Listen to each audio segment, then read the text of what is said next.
Right lads and lasses, what I want to talk to you today about is, this is Ints Tips and Advice for Beginners, short video this evening. What I want to talk to you about is throwing from an oche. A lot of us throw from a line on the floor.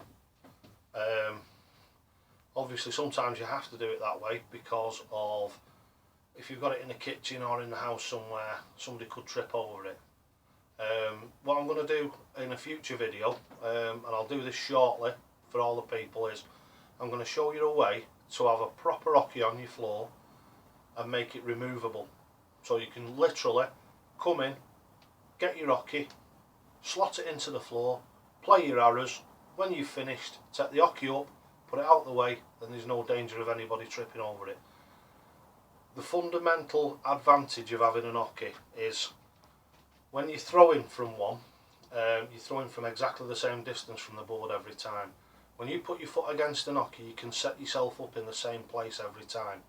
If you have a line on the floor, and if you look at the rubber mats, which are one of the most popular things that people use, you've got a 2-inch wide white strip on it.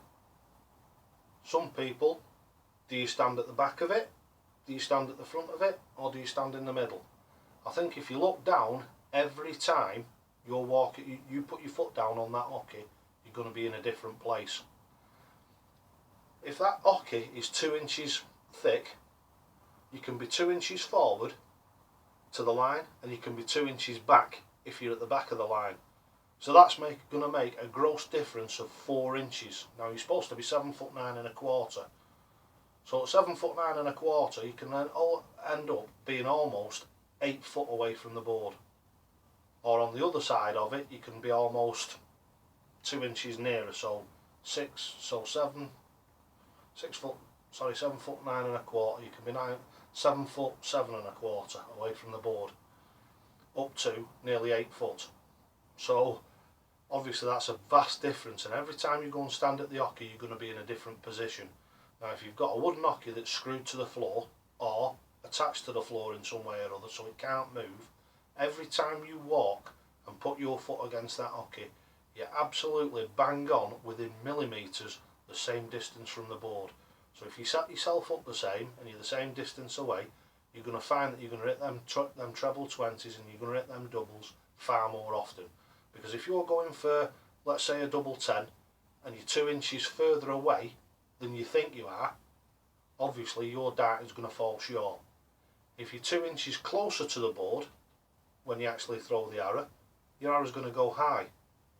So when you're aiming at the double 10, 9 times out of 10, if you're 2 inches nearer, it's going to go in the middle of the 6 bed, the single 6.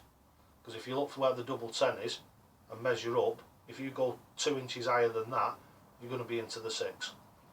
So that's the importance of having a proper oche.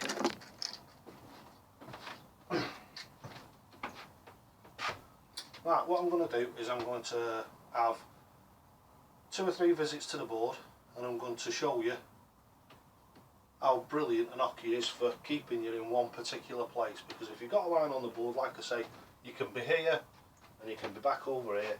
If you have an oche on the floor like I have, you can get your foot against it, you can lean against it, it's solid on the floor, and you can get yourself into your perfect position, and you know exactly when you put your arm out, it's exactly the same distance from the board the last time you were here. And that will hopefully help with your arrows. Right, so now I'll prove it to you. You know I'm no good at editing, I can't do it, so I'm just going to take this from here and I'm going to show you where those arrows landed.